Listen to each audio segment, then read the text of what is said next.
Bienvenue sur DMG TV, les histoires mystiques. Tu es nouveau sur la page, n'oublie pas de t'abonner, de laisser un commentaire, de liker et de partager. Tu veux nous raconter une histoire, il y a un numéro à l'écran, c'est le plus 237 655 81 90 17. Envoie ton histoire par note vocale et on va jouer ici sur YouTube. On poste tous les jours sur YouTube à 12h00. La chaîne YouTube c'est DMG TV. C'est vrai, on a aussi une deuxième chaîne YouTube au nom de DMG TV, histoire mystique exclusive. Donc, tu es libre d'envoyer ton histoire et on va jouer ici. Et tous ceux qui sont connectés, sachez que tous ceux qui envoient les histoires lisent les commentaires. Donc, si vous avez un message pour eux, laissez-le en commentaire. Merci beaucoup. On va déjà commencer. Sachez que ce qu'on fait, c'est pour sensibiliser. N'oubliez jamais de laisser un like. Merci. Donc, première histoire. Oui, bonjour DMG, bonjour la communauté, bonjour tout le monde, bonjour les anciens. Je reviens avec une petite histoire que j'ai vécue il y a cela quelques années. Bon, je vis au Cameroun et à l'époque, il y a cela peut-être 12 ans, je n'étais jamais allé à la plage. Je n'avais jamais vu une plage ou quelque chose de ce genre, puisque je vis à Douala. C'est vrai, il y a une plage, mais il y a un port construit dessus. Donc, je n'avais jamais vu la plage. Et j'ai une tante qui vit à Limbé, qui est une zone balnéaire, c'est-à-dire il y a une plage là-bas. Donc, je décide d'y faire un tour un week-end. C'est pas très loin de Douala, c'est vraiment à quelques minutes. Je décide d'y faire un tour et j'arrive dans la ville, j'arrive chez elle, tout se passe bien, je passe le week-end. Sauf que à la maison où j'étais, vu que Limbé c'est une zone anglophone, c'est-à-dire le Cameroun est à la fois francophone et anglophone. Limbé c'est une zone anglophone et je m'attends là-bas, ils sont aussi très anglais. Pratiquement personne ne parlait le français à la maison. À part ma tante, personne ne parlait plus le français. Tout le monde parlait l'anglais. Et moi, mon niveau d'anglais, surtout à l'époque, était vraiment, c'était vraiment du basique de chez basique. Donc du coup, je m'ennuyais vraiment beaucoup. Je m'ennuyais beaucoup dans la journée, j'ai demandé est-ce que la plage est loin d'ici, est-ce que je peux pas y aller, machin. Elle m'a dit non, il y a une plage juste derrière la maison, vraiment juste derrière. Avec l'anglais basique que je parlais, j'ai pu comprendre le chemin. C'était juste derrière, il y avait juste une petite piste là qu'il fallait apporter derrière la maison et arriver à la plage. Donc, il était environ 12h, 13h. Me voilà qui prend la piste. C'était pas très long, hein, environ quelques mètres. Dès que je traverse un peu de broussailles là, quelques mètres, waouh, je tombe nez à nez avec une grande plage, vraiment une grande plage. Et ce n'était pas le genre de plage où les gens viennent se balader, une plage publique, quoi. C'était vraiment une plage vraiment cachée, quoi. La plage, c'était carrément d'un village. Parce que quand j'arrivais directement à la plage, un peu plus haut, je vois des gens, je voyais une petite route en route où les gens montent et descendent. Et en bas, il y a la plage. Moi, je suis en bas, assis sur un rocher. Il y a une petite piste en haut, j'imagine, parce que je ne voyais pas d'où j'étais, je ne voyais pas en haut ce qui se passait, mais je voyais des gens traverser sur une route. Donc, j'imaginais forcément qu'il y avait un village juste en haut. Je voyais de temps en temps des gens traverser et j'étais pratiquement seul là-bas. En dehors des gens qui traversaient, j'étais seul. C'était vraiment immense. C'était vraiment sur des kilomètres où on peut imaginer l'immensité de la mer et surtout quand c'est pas du tout fréquenté. Il y avait pratiquement personne, à part cette route derrière moi où les gens passaient. Et sur la plage, il y avait un grand rocher à peu près de la taille d'un lit. Donc pour vous donner un peu le contexte, il y avait un très grand rocher un peu de la taille d'un lit. J'étais placé sur le rocher et j'admirais tout le paysage. D'où j'étais assis, je voyais vraiment, j'avais une très belle vue de la plage et autres. Je me suis assis là-bas un bon moment, peut-être 1 heure de temps. C'était vraiment très beau. Et la route qui était derrière moi, la piste était derrière moi, où les gens passaient de temps en autre. 2 femmes sont venues de cette direction-là. Elles sont venues de ce village-là. J'imagine qu'il y avait un village en haut. Il y a 2 femmes qui sont venues. Environ dans la cinquantaine, il y avait une qui avait l'air un peu souffrante. Donc, une tenait l'autre par la main et l'autre avait l'air un peu souffrante. Et le rocher où j'étais, c'était quand même relativement haut, environ 1 ou 2 mètres. Donc, j'étais sur ce rocher et avec l'anglais basique que je parlais, une des dames m'a dit quelque chose. Je me souviens plus trop clairement de ce qu'elle a dit, mais j'avais compris qu'il fallait que je me recule un peu. J'avais compris qu'il fallait que je me recule un peu, je descende un peu du rocher parce qu'elle devait peut-être soit y passer, soit quelque chose comme ça. Donc les 2 dames sont passées juste en dessous du rocher. Et quand elles sont passées, je suis revenu sur le rocher, je ne les ai plus vues. Je rappelle encore que du rocher où j'étais, je voyais pratiquement toute la plage et il n'y avait rien en dessous du rocher. Vraiment rien. Donc après le rocher, c'était carrément l'eau qui venait taper dessus. Et elles sont passées juste en bas. Et quand je reviens au-dessus du rocher, m'asseoir comme j'étais assis au départ, cette femme n'était plus là.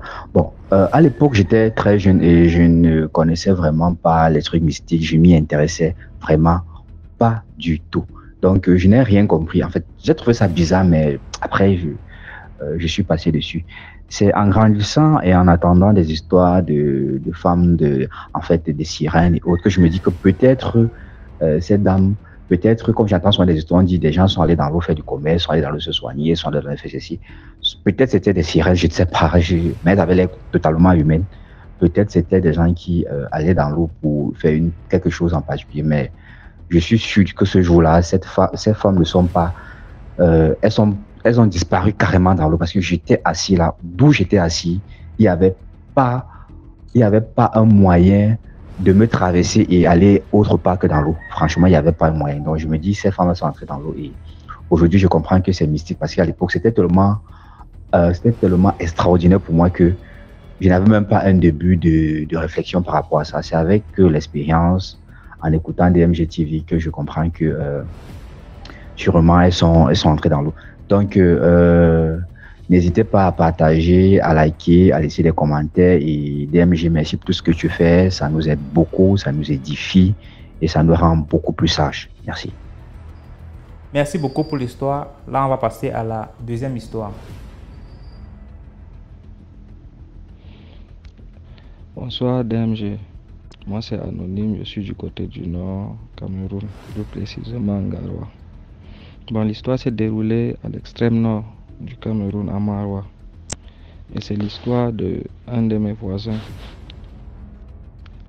Bon, c'était un type qui travaillait avec la moto. Il faisait le bensiking comme vous dites souvent au sud là, oui. Bon, il travaillait un jour tard dans la nuit. Il rentrait dans... Bon, il était allé un peu dans les villages éloignés là. Il rentrait en ville, à Maroua. Il devait passer par un pont là, le pont de Makabaye. Pour les gens qui connaissent l'extrême nord, ils vont le connaître. Il est passé vers ce pont là. C'est là où il aperçoit une dame. Une belle petite dame là.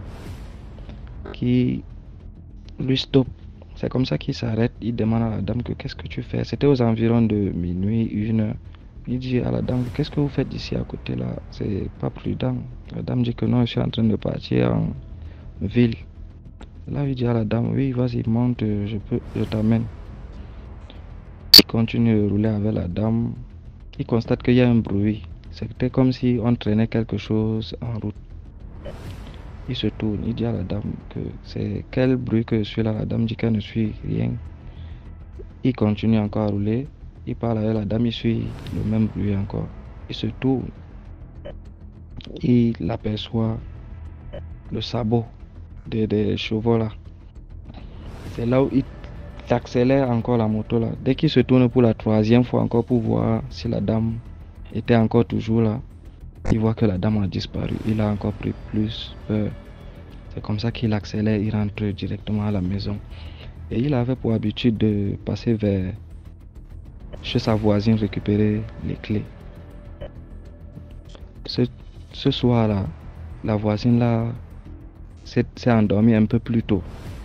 Et c'est comme ça que le type là vient, il cogne la porte. Quand, voisine. Bon, la femme ne répond pas. Il a cogné à plusieurs reprises. Après, sa voisine a ouvert la porte. Lui se disait que c'était sa voisine. C'est là où il explique alors son problème, que voici ce qui s'est passé. Tu ne peux même pas imaginer et tout et tout. C'est comme ça que la voisine s'arrête un moment et dit, ok, tu dis que la dame là avait quoi? Le sabot de quoi? Le cheval. L'homme répète. C'est là où la dame soulève son pied comme ça. Et le type là voit encore les sabots là. Mais DMG, on doit te dire ce qui se passe encore. Il a coupé l'air seulement dans la maison là. Bon, celui qui a raconté l'histoire, c'était sa voisine. Ensuite, bon, apparemment, le type là a perdu la tête. Bon, c'est ma petite histoire qui s'est passée dans ma localité. Bon, à tout à l'heure, merci DMG. Merci beaucoup pour l'histoire. Maintenant, on passe à la troisième histoire. Bonsoir DMG, j'espère que tu vas bien. Moi personnellement aussi, je vais bien. Merci pour l'opportunité que tu m'as donnée de raconter une histoire vraie, une histoire réelle. Tellement que l'histoire est triste. C'est trop fort pour moi-même, quoi. En fait, j'avais un frère qui s'appelait B-Banks. C'était son surnom. Donc son vrai nom c'est Trésor Bibéné, donc on appelle son B-Banks. On faisait la musique ensemble. Et son grand frère c'était Stéphane. Son grand frère s'appelait Stéphane. Maintenant, lorsqu'on était avec Stéphane, même dans le passé, Stéphane, il aimait... En fait, Stéphane était quelqu'un qui aimait tellement de l'argent, tu vois. Stéphane était une personne qui aimait tellement de l'argent, il faisait que parler de l'argent. Mais les deux, ils étaient tellement beaux. B-Banks, un bel homme, un beau garçon. Stéphane aussi, un beau garçon, mais pas de courage. Stéphane n'a pas de courage. Même les petits amis, c'est nous à deux fois qui les cherchait les petits amis et tout. Stéphane, il disait toujours, ah man, moi je dois avoir de la maille, donc moi vraiment, moi de la life. Donc en fait, il se plaignait trop de ça. À chaque fois. On faisait la musique et bien, moi auparavant j'étais d'abord chargé de la discipline à LM Record. C'est un studio qui est chez nous ici. Après, on a fait quelques temps, on se voyait plus. Stéphane aussi, on se voyait plus. Après, j'ai entendu dire qu'il avait fait un tour, je ne sais pas, au Bénin, au Bénin, ici c'était pas Bénin, donc c'était à Côte d'Ivoire comme ça. Après, c'est son petit frère qui me dit non, il a même une moto là et tout, il a acheté une moto là. Donc Stéphane, moi, Stéphane que j'ai connu là. Et c'était souvent des téléphones chers et tout. Ouais, d'accord. On faisait toujours se voir et tout, on se voyait toujours. On faisait aussi notre musique bien. Après, quelques temps passés, vu que moi je travaille à RTL, on s'est croisé avec B-Banks. Moi j'étais en plein service, on s'est croisé avec B-Banks, Trésor, vers comment on appelle ça? Comment est-ce qu'on appelle ça déjà? Vers Mazala. On s'est croisé vers le rond-point Mazala. Oh non, Elou, viens, tu vas voir l'autre là, le nouveau studio et tout. Il m'a amené, vu qu'il a commencé à faire les prods, il a commencé à faire des instrumentales et tout. Il m'a amené, j'ai vu le nouveau studio, j'ai dit waouh, d'accord, donc quand il s'agirait de la prise de voix, je vais notre voix. Oh, d'accord, super. Et après, j'ai pris mon chemin, je me suis retourné, je suis parti, j'ai continué ma voix. Quelques jours passés, après, j'étais en train de naviguer. C'était, je crois, 0 heure comme ça, 0 heure fort. Je vois une publication. Genre on poste sur Facebook, on poste. Non, B-Banks, pourquoi tu nous as fait ça? Vraiment que la terre te soit légère, ton grand frère. Il est vraiment cruel le jour qu'on va l'attraper, machin. J'ai dit non, c'est faux. J'ai dit c'est faux. Une fois rentré sur WhatsApp comme ça, sur les statuts déjà, donc c'est... La nouvelle était déjà publiée et tout. Je me rends sur Facebook, la même chose, moi. Oh, B-Banks, non, c'est impossible. C'est impossible. Directement, j'ai appelé mon frangin là. Mon frangin, moi, qu'on appelait Air de Gang, je l'ai appelé. À 0 heure là, il a raccroché. Et il m'a fait un message, il m'a dit oui, c'est réel, c'est vrai, frère, à l'aise.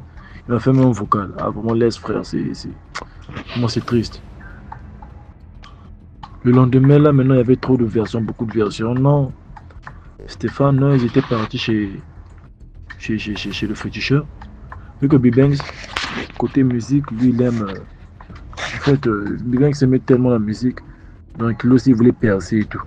Maintenant, Stéphane, c'était de l'argent. Donc, ils étaient partis sans marabout. Le marabout les a dit que vous devez donner votre maman. Stéphane était d'accord. Parce que Stéphane, même lui, quand il revenait de Bénin, d'après ce que j'avais appris, il pratiquait des systèmes bizarres. Des fois, il va prendre le cabri, il tue le cabri, il prend ce sang-là, il se lave avec ce sang. Donc, c'est lui-même qui payait l'autre là, le loyer. C'est lui-même qui payait le loyer de maman et tout et tout. Parce que Stéphane était l'enfant chéri de maman. Stéphane était l'enfant chéri de maman. Avant, c'était Bibanks, mais Stéphane, vu qu'il avait commencé à avoir maintenant des sous, il a pris la place de Bibanks. Mais la remarque que j'avais faite, Stéphane n'aimait pas tellement Bibanks, parce qu'à chaque fois, il se chamaillait à chaque fois. Le lendemain, oh non, Bibanks est mort. Stéphane l'a sacrifié. Sacrifié comment? Donc, ils étaient partis chez le marabout. Le marabout les a dit que vous devez donner votre maman. Bibanks a dit non, ça peut pas se faire, ça peut se passer ainsi. Ça peut pas se passer si je peux pas donner maman. Stéphane a accepté. Son grand frère a un même père, même mère. Stéphane a accepté. Bibanks a dit c'est impossible, moi je peux pas accepter. Ils sont repartis à la maison. Après, le marabout dit à Stéphane, mais comment se fait-il que tu as accepté? Et lui il a refusé. Donc en ce net maman, on doit chercher un moyen de l'éliminer afin que toi, que tu as peut-être de la prospérité et la visibilité, le succès, machin, de l'argent. Ah, c'est comme ça il a appelé Bibanks. Bibanks vient, il lui a montré qu'il y a un autre moyen, à part seulement sacrifier maman, il y a un autre moyen, machin. Une fois Bibanks est arrivé, il prend le couteau. Ça c'est la première version que j'avais entendue. Ils ont pris le couteau, ils lui ont mis le couteau sur, comment on appelle ça? Il a mis Bibanks le couteau au cou et il a pris un verre là, il a pris le sang de Bibanks, il a donné chez le marabout. Après j'ai entendu une autre version que ils étaient en fait il y a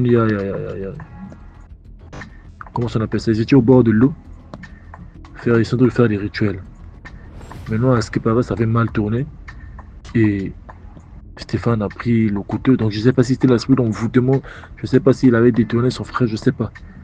Il a pris le couteau. Il lui a mis au vent. Parce que j'avais même vu la photo moi-même. J'ai même la photo avec moi. Genre la photo, les intestins en fait. Les intestins dehors. Donc, il lui a mis le couteau au ventre. Tout était dehors. C'était ma première fois de voir ça. Ça veut dire que... Ah, Seigneur. Il lui a mis le couteau au ventre et Bibanks s'est tombé par terre. Lui, par l'émotion, il est monté au pont. Il a dit non, je dois me suicider. Regarde seulement le son de trouille. Le son, ça suit, hein. Ça suit vraiment. Il est monté au pont, il s'est plongé dans l'eau. Il s'est jeté dans l'eau depuis au pont jusqu'à dans l'eau. Vu qu'il y a les pierres et tout, malgré qu'il n'était pas mort, il est juste tombé sur les pierres. Donc tout le corps avait des blessures, le visage. On lui a remonté et tout. Sa maman lui a pris, lui a caché, je sais pas, chez les Ngonza, les gens qui font les trucs traditionnels là et tout. Et qu'il a amené un peu des troubles et tout. Maintenant, au moment où il avait des troubles, je sais pas qu'est-ce qu'il avait fait à sa famille. Au moment où il avait des troubles, leur petit frère, le dernier, avait aussi maintenant des troubles. Leur petit frère aussi avait des troubles. Après, on prend Bibanks, on l'amène à l'hôpital. Vu que chez nous, si tu es un voyou, si on sait que tu es un voyou à l'hôpital, dans nos hôpitaux, c'est maintenant si on se rend compte que tu es un voyou, on va pas vite s'occuper de toi, surtout s'il n'y a pas l'argent. Vu qu'on a vu les intestins, on a dit ah celui-là, on a dit c'est pas un voyou, on a dit non qu'il attend d'abord machin. Bibanks a vu que moi, putain, je vais mourir, il a pris le téléphone, il a cité les noms de certains frères. Ah, un tel, vraiment. En fait, que ça ne vous fasse pas mal. Gardez le moral, je vous aime. Donc moi, si je suis arrivé à ce stade là, c'est Stéphane, mon propre grand frère, même père, même mère, qui m'a poignardé, machin. Il a dit toutes les vérités. Sa maman aussi était là. Maintenant, sa maman a pris Stéphane, il est parti le cacher à Makazu, un quartier qu'on appelle à Makazu chez nous ici. Moi, je vous parle depuis Brazzaville en fait. Il lui a amené à Makazo. La police est venue la baissir. Est-ce que tu as mis Stéphane? Oh non. Je sais pas là où il est, machin. On a commencé à tabasser sa maman. Est-ce que tu as mis Stéphane? Donc, sa maman voulait cacher, vu que elle n'a que 3 enfants. C'était Bibank, Stéphane et le petit, le dernier. Sa maman a caché la nouvelle. Et vu qu'on est assez tabassé, parce qu'on l'a même mis en maison d'arrêt. Elle a fait quelques jours en maison d'arrêt là. Sa maman. Après, vu qu'on est assez tabassé, elle a montré là où se trouvait Stéphane. On a pris Stéphane, on lui a ramené en maison d'arrêt. Donc, ce que j'avais entendu, sa maman aussi. Donc, je ne sais pas si sa maman est toujours en maison d'arrêt. Certains me disent qu'elle est toujours là-bas. Parce qu'on dit que non, sa maman aussi était au courant de certaines choses lorsque Stéphane avait commencé ses histoires de cri-cri là. À ce qui paraît, elle était au courant. Donc, vraiment, c'est compliqué. Donc, elle était partie chercher l'argent. Tu n'as pas pu sacrifier, tu as poignardé ton frère. Toi-même en prison. La maman en prison. Là, je sais pas, il y a un procès. Le tout dernier. Les troubles, donc ils voulaient gâcher toute la famille en fait. Ils voulaient en arriver où, je me demandais, je sais pas. Je ne sais pas. Vraiment, c'est trop fort pour moi. Je crois, jusqu'à présent, je crois toujours pas que ce frère est mort. Jusqu'à présent, je crois toujours pas. Je ne crois toujours pas. C'est bizarre et c'est compliqué. Donc, il y a certains qui me disaient que non, Trésor, l'autre là, comment ça s'appelle, Stéphane, le jour de la veille, il était même venu là en voiture, machin. Bien en voiture, et tout. Alors qu'on disait que le jour où on le voit, on va le terrasser. Mais, d'autres me disaient, oh non, c'est faux. Donc, en ce net moment, Stéphane est en maison d'arrêt, sa maman en maison d'arrêt. Le plus petit, des troubles, sa famille. Donc, je me demande une telle histoire. C'est vrai que vraiment c'est inoubliable quoi. C'est vraiment inoubliable. Je crois pas vraiment. Je crois pas vraiment. Donc en ce net moment, on a perdu notre frère juste pour de l'argent facile. En ce net moment, il n'est plus avec nous. À peine, je peux dire 21 ans, 22 ans. 21 ans, 22 ans. Donc le marabout les a détournés. Vraiment, c'est pas bien. Cherchons la voie de Dieu, cherchons la voie du salut.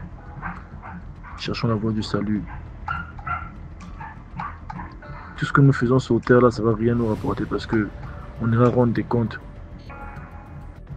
Cherchons la voie du salut. Arrêtons un peu de nous impliquer dans les histoires. Dans les histoires un peu louches. Ça m'a beaucoup édifié. Parce que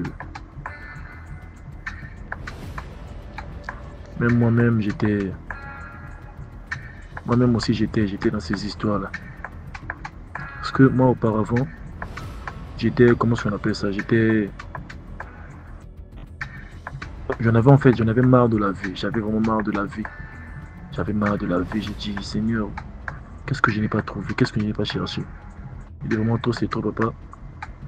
Le jour qu'on ira rendre compte là, ma bête Zaka journée là, on sera seulement le jour en question. Je suis parti à un loge qu'on appelle la Rose Croix chez nous ici. Je m'étais rendu là-bas, je suis parti, je dis vraiment, moi je veux vendre les Matrix. J'ai plus envie de mettre au monde. Je veux vendre les Matrix. On m'a emmené dans un bureau. On m'a dit, tu reviens demain au secrétariat, tu vas causer avec le maître. Donc en attendant, prends ce livre. Tout est écrit ici. Donc si tu es prêt, après avoir fini de lire ce livre, tu peux revenir, machin. Maintenant, qu'est-ce que je fais? Je prends le livre, En fait, je trouvais ça comme un buzz, quoi. Je marchais avec le livre par-ci, par-là. Et ça, donc moi, vraiment, je serais aussi information, machin, machin. Maintenant, il y a une maman dans notre quartier qui m'a vu avec ce livre, m'a dit, oh, toi, tu as envie de mourir jeune. Tu n'es pas intelligent, machin, machin. Est-ce que tu sais que ce que tu lis là, ça peut te donner des troubles, ça peut te donner de la folie, machin, machin. Elle a pris ce livre, elle est venue montrer à la maison ici chez nous. Et on avait confisqué ce livre. Mais il y avait des temps, je sentais l'odeur de ce livre. Je sentais l'odeur de ce livre parce que je connais cette odeur-là. Des fois, je suis dans la maison, je me dis, ah, donc le livre qui sont on est juste confisqué, ça, c'est juste de la maison en fait. On n'a pas brûlé ça, machin, machin. Maintenant, le jour qu'on avait pris ce livre-là, je n'ai pas dormi, frère. Je n'ai pas dormi. C'est-à-dire que j'avais un boomer là. J'avais un boomer, une radio. Une radio, c'est-à-dire que ma radio elle a été déchargée à plat. Toi-même, tu connais lorsque la radio est déchargée vraiment à plat. Et cette radio-là, ça ne peut même plus s'allumer. Ça ne peut plus s'allumer. Donc quand tu forces ça même, ça va pas s'allumer ou non, ça s'allume que c'était encore non. C'était vraiment déchargé. Je m'endors. Vu que je me sentais un peu mal à l'aise, j'ai mis ma Bible là, j'ai allumé la bougie, j'ai prié. Je me suis endormi, la nuit là, j'ai fait un voyage astral. Donc j'ai fait un voyage astral, j'étais maintenant hors de mon lit en fait. Mais dans le rêve où j'étais, dans le voyage astral, je tiens le mur, je dis, oh, ça c'est, je suis dans un cauchemar, je suis dans un rêve, mais quand je tiens le mur, je sens que c'est du réel en fait. C'est du réel, je sens que oui, c'est un mur, je tiens vraiment. En fait, comment on appelle ça? Je me rendais compte que je suis dans un rêve qui est réel. Je suis dans une autre vie. Après, d'un coup, je me suis assis sur une chaise là, genre une chaise roulante. Mais c'était juste au bord de la route. Genre dans la grande avenue, en fait, dans l'avenue. Au milieu de l'avenue, là où les gens passent. Puis de nature, moi j'ai un courage d'appeler les filles, machin, machin. J'ai vu une soeur là, elle était très belle. Je l'ai appelée. Dis ma soeur, s'il te plaît, je veux te parler, je peux te parler, s'il te plaît. Elle ne me gère pas, elle ne parle même pas. Après, quand elle est passée, derrière elle, maintenant, il y avait un gars qui était carrément géant, musclé et tout. Parce que lorsque j'étais rentré dans la rose croix là-bas, il y avait, comment ça appelle ça? Il y a des dessins là-bas. Il y a des dessins dans la rose croix là-bas. Genre, tu vois le dessin de Aladdin. Le géant là, le géant qui est sur un bleu là. Il y a des dessins que ça c'est un peu comme ça. Alors, je sais pas si dans leur monde ce sont des gardiens, machin, machin, je sais pas. Et tu vois, le gars qui m'avait apparu, il était aussi tellement géant. Il était tellement géant. Il est apparu derrière la soeur. Il venait maintenant vers moi. Avec violence quoi. Avec violence, avec toute pression. Moi, celui-là on dirait, il va me damer un truc là où soit eux. Je vais mourir directement. Ça, je vais mourir directement. Je n'arrivais plus. J'ai dit, Seigneur, je dois repartir là où j'étais au lit. Je dois repartir donc. Je n'arrivais même pas à me lever de la chaise. Je n'arrivais même plus. Ah, après, là où j'étais, j'ai dit, Seigneur, hein, que ta volonté soit faite. J'ai directement pris la tête. J'ai mis genre sous la chaise. Genre, vu que quand on s'assoit sur la chaise, puis tu mets la tête en arrière, tu vois, tu mets ta tête en arrière comme ça. C'était cette façon que j'ai mis ma tête. J'ai remis ma tête en arrière, j'ai dit Seigneur, que ta volonté soit faite. Après, directement à l'immédiat, je me suis remis directement sur le lit. Je suis revenu directement sur le lit. Après, c'est la radio qui s'allume. La radio était complètement déchargée, c'est la radio qui s'allume. Il y avait même la musique qui passait, je vois. Trois petites filles danser dans ma chambre. Je vois trois petites filles danser dans ma chambre. Je me suis dit peut-être que c'est mes petites soeurs. Hein. Et j'ai dit, ah, sortez, je suis pas en train de t'as pas bientôt.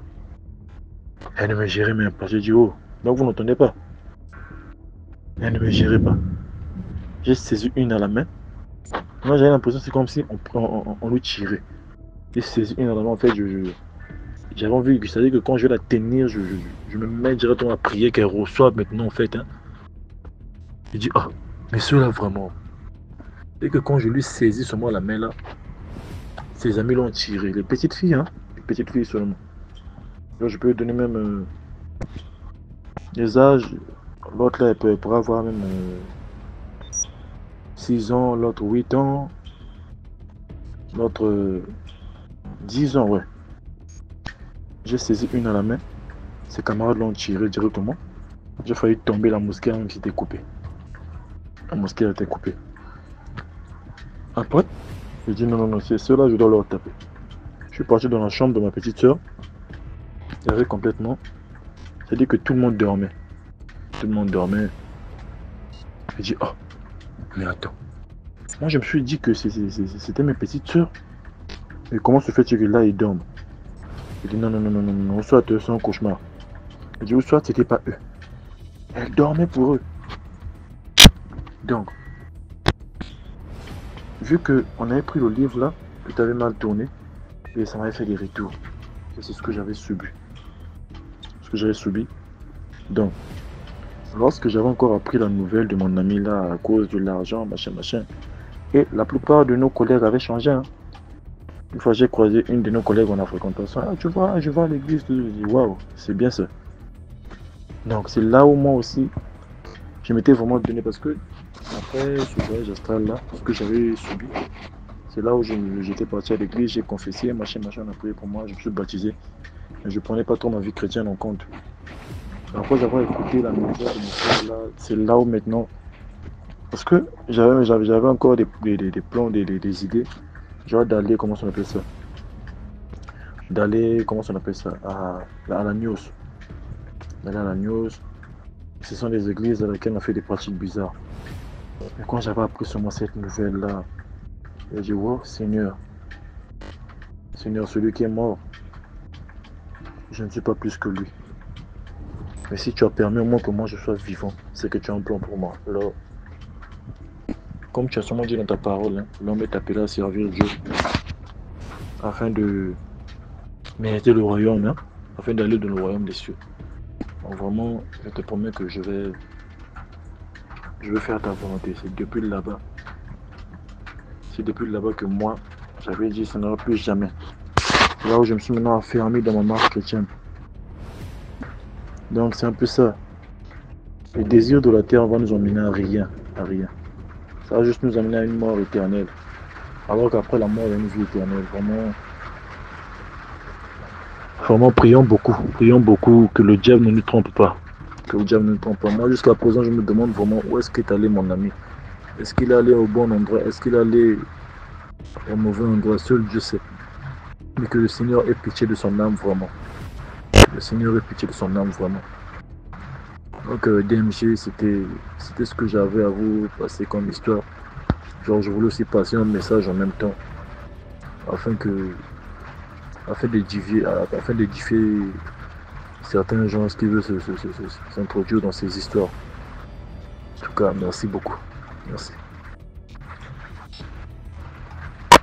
Merci beaucoup pour l'histoire. Maintenant, on passe à la 4e histoire. Bonjour DMG, bonjour à toute la famille. Je reviens une fois de plus avec une nouvelle histoire, une courte histoire.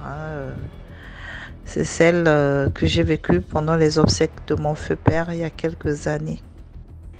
Déjà du vivant de ce dernier, il n'aimait pas que je sorte beaucoup, surtout tard. J'étais sa fille unique, donc j'étais hyper protégée de lui et de ma mère. Alors ce dernier était décédé en 2000, dans les années 2000, je vais éviter de préciser. Et au moment où j'étais allée au pays pour les obsèques, je ne savais pas qu'il fallait non plus me promener tard. J'avais 2 camarades, 2 amis qui, après l'inhumation, me trouvant très triste, ils m'ont fait une surprise. Ils m'ont demandé de sortir avec eux. Ils voulaient qu'on aille dans une pâtisserie pour partager un petit pot. Et j'étais d'accord, je les avais suivis, nous étions partis. On était à cette pâtisserie, on a effectivement partagé le pot. C'était 2 garçons, une fille, moi. On a passé la soirée à discuter et le temps a passé. On ne s'était pas rendu compte qu'il était 22 heures et quelques. Nous étions jeunes à l'époque, on n'avait pas de moyens de transport, on était dans les transports en commun. Donc nous avons pris un chemin qui était assez désert. Il n'y avait personne qui passait là à cette heure-là, c'était calme. Les deux garçons étaient mais vraiment concentrés dans leur causerie et moi, endeuillée, tout ça, j'étais un peu soucieuse, je parlais très peu.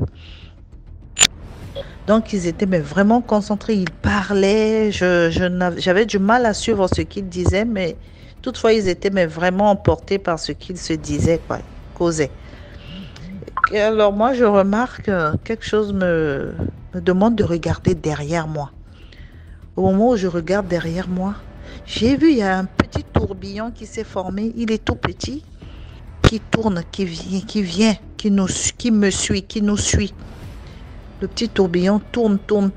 Il vient, il s'approche. Au fur et à mesure qu'il s'approche, il grandit.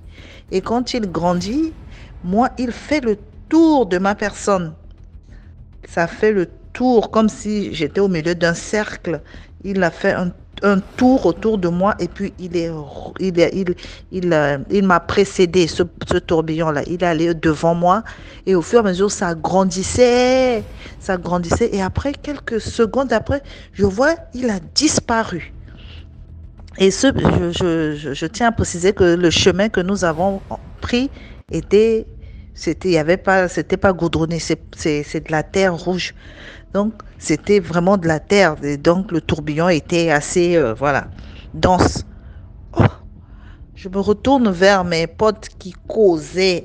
Je leur ai dit, mais est-ce que vous avez vu ce qui vient d'arriver?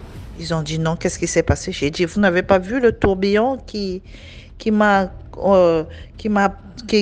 tourné autour de moi et qui est parti? Ils ont non, ils n'ont vu aucun tourbillon, hein. J'ai dit, mais c'était quand même... ben, c'était visible, c'était quand même impressionnant comme tourbillon. C'était pas comme si c'était un truc caché. Vous savez ce que c'est qu'un tourbillon? Ils ont dit qu'ils n'ont rien vu du tout. Alors, j'ai dit, bon, écoutez, on va marcher un peu plus vite pour rentrer à la maison. Il faut que je sois au milieu des miens. Quand nous sommes arrivés à la maison, j'en ai parlé à ma maman qui m'a dit, bah, écoute, ton papa est inhumé, ça ne fait même pas 9 jours, donc il ne nous a pas encore quittés. Et tu sais très bien à quel point il tenait à toi et qu'il n'aimait pas que tu sortes tard. Ma mère a dit que c'était lui, il n'était pas loin de moi, il était avec moi et c'était sa façon à lui de se manifester, quoi. Alors, pour vous dire que les morts ne sont pas morts, respectons leur mémoire. Voilà. Merci. Au revoir. Merci beaucoup pour l'histoire. Maintenant, on passe à la 5e histoire. Bonsoir DMG, bonsoir la communauté DMG. Et partagez massivement et likez. Mon histoire est le suivant.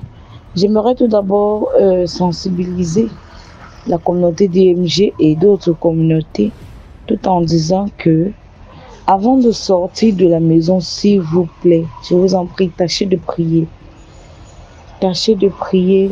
Même si je sais qu'il y a parfois, il savait que on oublie de prier avant de sortir ou parce qu'on est tellement en retard pour aller au travail, on ne tient pas compte du fait que la prière est très importante.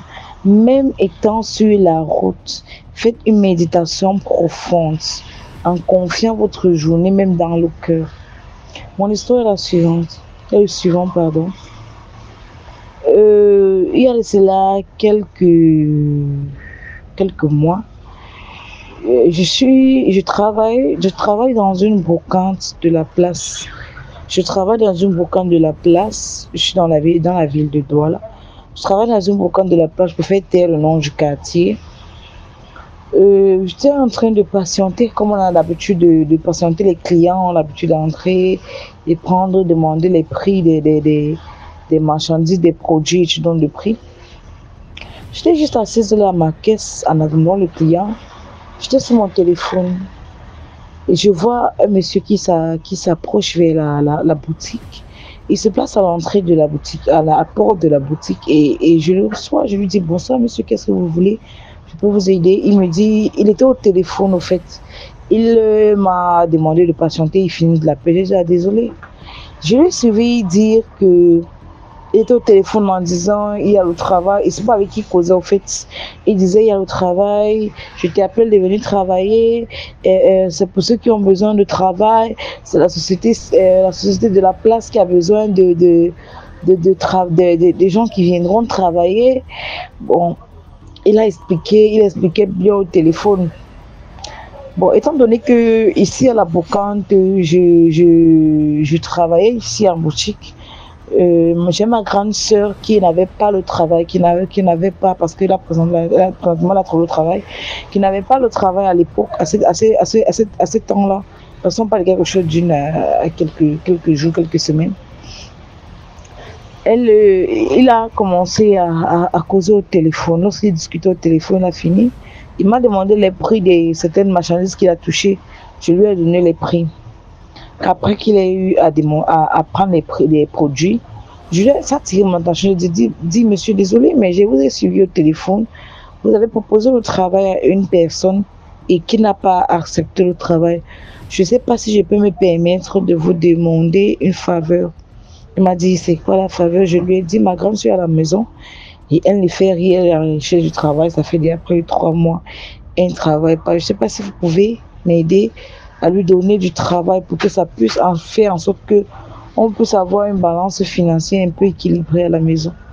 Il m'a dit, ok, c'est sans souci, qu'est-ce que ta grande sœur a comme expérience? J'ai dit ça, et je vous allais discuter avec elle, moi je n'en sais rien. Il m'a dit, d'accord, c'est sans souci. Il m'a donné les itinéraires du travail, c'est-à-dire, tu arrives, tu comptes juste les pagnes, et lorsque vous allez compter les pagnes, vous allez... À peine arrivé, on va vous donner une somme d'abord de 70 000 francs au jour du recrutement et on vous donne la tenue et après on va vous dire comment ça se passe. Vous travaillez de lundi à samedi de 7h à 15h que j'ai trouvé même très bien. Mais ce qui attire mon attention c'est du moment où il a dit que premier jour de l'embauche, on va vous donner une somme de 70 000 francs. Ah, ça attire mon attention. Je dis, mais c'est quelle entreprise, au fait, qui recrute, je m'excuse, qui recrute des employés et leur paye le premier jour de recrutement 70 000 francs. Et sachant que le salaire à la fin du mois coûte 120 000 bon. J'ai dit, je ne sais pas comment ça se passe, mais je veux voir quelque chose. Après, il m'a demandé ma carte d'identité et patati patata. Est-ce que je peux avoir ta carte pour que lorsque je vais arriver à la maison, fais la photocopie de ta carte, tu me donnes ton numéro, là je vais arriver à la maison, je vais communiquer avec toi à travers ta soeur. Je dis, mais comment tu veux communiquer avec moi à travers ma carte d'identité? Ouais, le rapport, demande juste le numéro et je vais te donner le numéro. Il a dit, ok, c'est sans souci, mais j'aimerais que toi aussi tu fasses ce travail. Combien est-ce qu'on te paye ici? Je lui ai dit, on me paye, je lui ai dit le salaire. Il m'a dit, mais c'est minable, ça ne vaut pas la peine, tu peux pas venir passer toutes tes journées ici, juste pour cette minable somme. Je lui ai dit que bon, je me débrouille avec, c'est ce que je vais faire, j'ai mon travail. Il m'a dit, ok, c'est sans souci.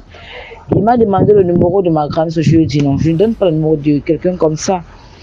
Et puis, DMG, il s'est mis à me dire, je vais repasser demain, comme je suis une femme de ta carte d'identité, donne-moi au moins ton numéro, le numéro sur lequel je vais te contacter pour que demain, en ouvrant, tu vas me dire si ta grande soeur a accepté le travail ou elle n'a pas accepté. Je tiens à rappeler que au moment où nous sommes en train de discuter, il insistait tellement à ce que je dois causer avec ma grande soeur. Il voulait seulement que je cause avec ma grande soeur. Il voulait. Et à un moment donné, mon esprit me disait non, il y a quelque chose qui ne va pas. Il y a quelque chose qui ne va pas. Parce que je suis d'abord de nature chrétienne, j'aime la prière. Chaque matin, je dois prier, je confie mes journées à Dieu. Mais quand quelque chose ne va pas, je ne sais pas, je vais me sentir mal à l'aise. Et quand je me sens déjà mal à l'aise, sans vous mentir, je vais commencer à questionner la chose en question. Et j'ai commencé à me sentir bizarre. Mais comment il insiste tellement comme ça? Pour un employeur, pour quelqu'un qui va juste t'aider à avoir de quoi manger, il insiste tellement. Bon, j'ai dit, ça peut être que il veut juste t'aider, c'est tout. Le monsieur s'est en allé ce jour. Le lendemain matin, j'ai ouvert la boutique. Après 2 heures de l'ouverture, il est arrivé. Il entre, il me dit justement, donne-moi ta carte d'identité, donne-moi tes documents. Qu'est-ce que ta grande-soeur a dit? Il dit, ah, papa, comment tu me demandes la carte d'identité, tu me demandes les documents, tu me demandes ceci et ça. Est-ce que toi et moi, on s'est d'abord entendu pour ma grande-soeur, si c'est possible qu'elle viendra travailler? Il me dit, non, elle va venir travailler. J'ai dit que c'est bon. C'est moi qui j'ai ton dossier, c'est sans problème. Il parlait déjà, il était avec la colère parce que là, ce que je n'ai pas venu dans les dossiers de ma grande-soeur. Il était déjà en colère. Mais je lui dis, mais ne vous inquiétez pas, je vais vous donner les dossiers. Mais je ne suis pas venue avec les dossiers, mais j'avais déjà parlé du travail à ma grande-soeur. Ma grande-soeur m'avait donné les dossiers, mais je ne lui ai pas donné les dossiers le jour. Parce que j'étais venue avec les dossiers de ma grande-soeur ce jour. C'est-à-dire la photocopie de la carte d'identité, le CV qu'elle avait à la maison. Et j'aime dans une chemise jaune, je suis venue avec. Mais tellement il est entré avec la colère, quelque chose m'a dit non, ne donne pas encore. Il a bavardé avec une colère enragée. J'ai dit, mais pourquoi il est tellement fâché comme ça? Après, j'ai dit, ok, désolé, mais je ne peux pas vous donner le document de ma grande soeur parce que je n'en ai pas.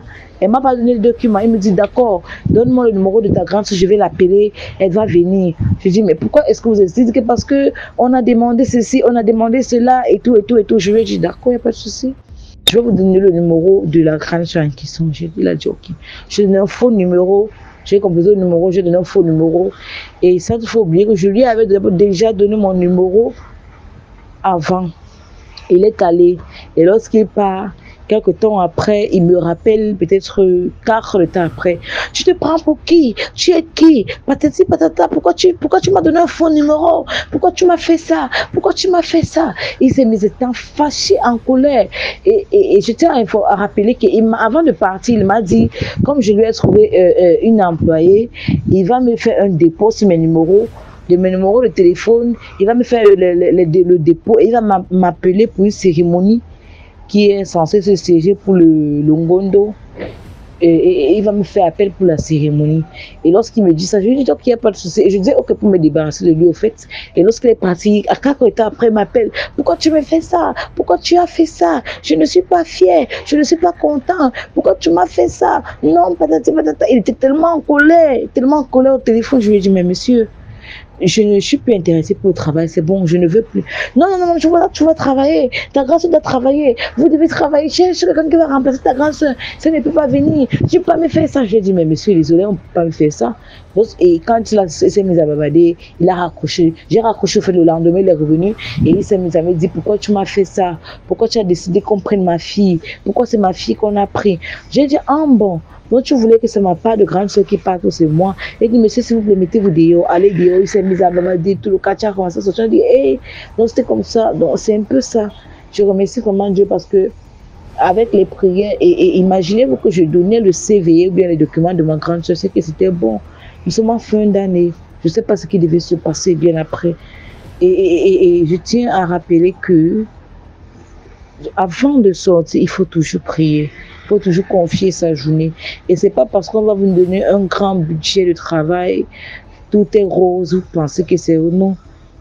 C'est pas bon. Quelque chose que vous allez manger à la suite de votre fond ne viendra pas si facilement. Vous allez travailler difficilement pour l'avoir. Donc c'est un peu mon histoire. Merci beaucoup.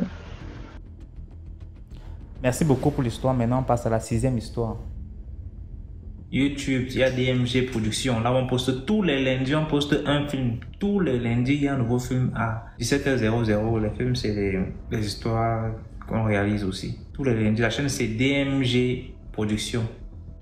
Oui, bonjour DMG, bonjour la famille, c'est Lionel. Je reviens avec une autre histoire.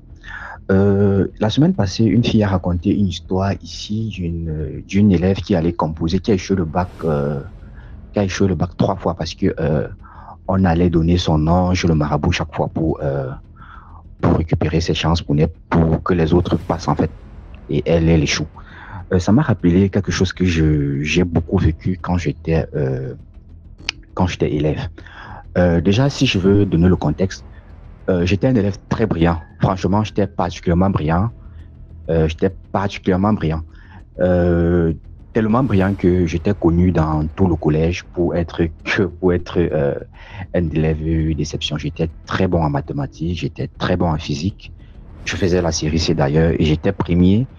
J'étais le genre d'élève à être premier avec genre 15 de moyenne et le deuxième à 9 de moyenne. Donc, il y avait vraiment un très, très, très grand écart entre moi et les autres avec qui je fréquentais. Il y avait vraiment un grand écart. Je pouvais avoir un 19 en mathématiques et celui qui me suivait à un 9 ou un 10. Donc, vraiment, l'écart était considérable. Et du coup, mes camarades de classe ne m'aimaient pas beaucoup. Ça se comprend. Ils ne m'aimaient pas beaucoup. Ils le manifestaient tout le temps. Et moi aussi, j'ai un tempérament, jusqu'aujourd'hui, je suis quelqu'un de très froid, presque associable. Donc, du coup, à cette époque encore, non seulement je les frustrais avec les notes et tout, mais en même temps, je ne me mélangeais pas, je ne parlais pas, j'étais très froid.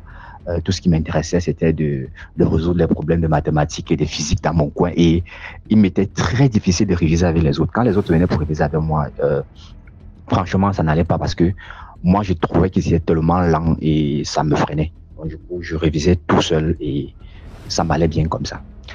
Mais sauf que j'avais fait une remarque, c'est que, bien, même pas que j'ai fait une remarque, avec toute cette bonne note que j'avais en classe, avec ce bon niveau que j'avais en classe, le probatoire, ça a commencé d'abord le probatoire était pratiquement catastrophique. Le jour de la composition, quand j'arrive, je prends l'épreuve, je prends une épreuve, je me rappelle c'était l'épreuve d'histoire, ça m'est arrivé à l'épreuve d'histoire, je prends l'épreuve d'histoire, je lis, à un moment donné, je suis comme pétrifié, je suis comme bloqué sur place, je n'arrive plus à écrire, je suis bloqué sur place, rien, je n'ai pas écrit un mot, j'ai juste écrit mon nom, je n'ai plus rien fait. À un moment donné, j'entends seulement, il reste 10 minutes. Et c'est quand on dit il reste 10 minutes que je suis saut, je me rappelle que je n'ai rien écrit. Pourtant, j'étais un élève très brillant, mais je n'ai rien écrit. Donc, en 10 minutes, je me suis battu, j'ai griffonné quelque chose, et ça m'est arrivé dans beaucoup de matières, à peu près 4 ou 5 matières. Et finalement, quelqu'un qui j'avais l'habitude d'avoir les 15 de moyenne en classe, bizarrement, au probatoire, j'ai eu 10.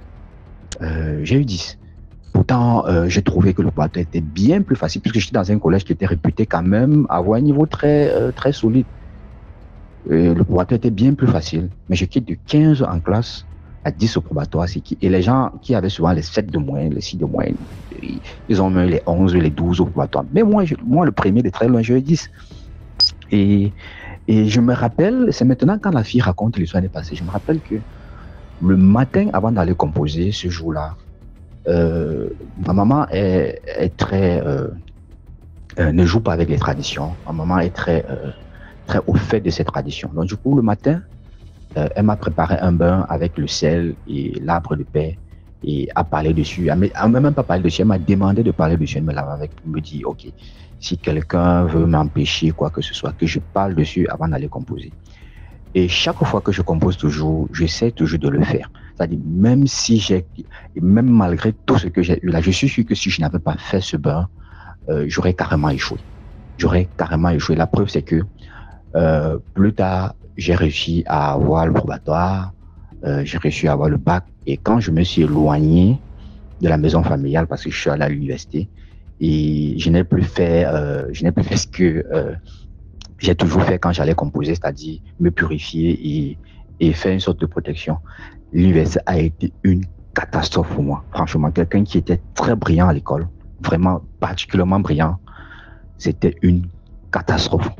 Là où les gens ont eu des diplômes en 3 ans, moi, le même diplôme, j'ai mis pratiquement 15 ans. Vous vous imaginez, 15 ans où quand je vais composer, quelque chose se passe toujours, soit il y a un problème, soit à la dernière minute, je n'ai pas l'argent de la scolarité, pourtant je ne suis pas pauvre, soit il y a toujours un truc qui se passe, il y a quelque chose, soit j'ai viens en retard, soit, ça m'a pris 15 ans. Donc j'en appelle les uns aux autres ici de toujours être, en fait, de toujours avoir une certaine protection quand on fait certaines choses. Vous pouvez avoir un enfant très brillant à la maison, mais si vous ne l'encadrez pas, cet enfant peut aller nulle part. Je pense que si ma mère ne m'avait pas, quand j'étais en première terminale, si ma mère, ou bien avant ça, si ma mère, toute ma scolarité ne m'avait pas de temps en temps fait me préparer quand je partais composer. Quand je me préparais, c'est rien de compliqué, hein, c'est juste du sel. L'arbre de paix, il dit ce qu'on a dit dessus, voilà, si quelqu'un, voilà, et prendre un jujube dans la bouche. Si je ne l'avais pas fait, je pense qu'aujourd'hui, peut-être je n'aurais jamais eu le bac. Quand je vois ce que j'ai vécu quand j'étais en première, je pense que je n'aurais jamais eu le bac. Merci, voilà, c'était tout pour aujourd'hui. J'espère que vous avez aimé la vidéo. Connectez-vous sur la deuxième chaîne YouTube à 15h00 pour une nouvelle histoire. Merci, portez-vous bien, passez une très bonne soirée. Voilà, ciao, à demain à 12h pour une nouvelle vidéo des histoires mystiques.